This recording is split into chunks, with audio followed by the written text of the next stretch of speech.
ვარდისფერი ოქტომბერი ძუძუს კიბოს ცნობადობის თვე, რომელსაც მთელ მსოფლიოსთან ერთად რა თქმა უნდა საქართველოს აღნიშნავს. რამდენი ოჯახი დაინგრა.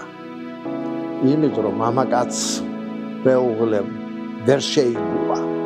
ყველაზე ცუდი ის არის ახალგაზრდა ასაკში მოიმატა. ახალგაზრდა ასაკმა მოიმატა ძუძუს კიბოს შემთხვევაში. ეს გოგონა არის ახალგაზრდა. სულ 30 წლის. განვითარებულ ქვეყნებში ყველგან სადაც კეთდება მასტექტომია, იქ ერთდროულად რაღაც დამატებითი ეტაპი რეკონსტრუქციის უკვე კეთდება. ქონდა ასევე თავის გამართლება იმასთან მიმართებაში, როდესაც ვთქვი, რომ რეკონსტრუქცია მნიშვნელოვანია და მithქვეს, რომ იცი რა, აი ამდენი პრობლემაა და რა დროს ძუძუს აღდგენა და მაშინ მართლა ვიგრძენი სირცხვილი. ორივე ძუძუ უნდა მომეკვეთა და აი იმ მომენტში რა უფრო მძიმე იყო ჩემთვის ონკოლოგია თუ ეს ოპერაცია, შეიძლება ოპერაციას გადაეწონა.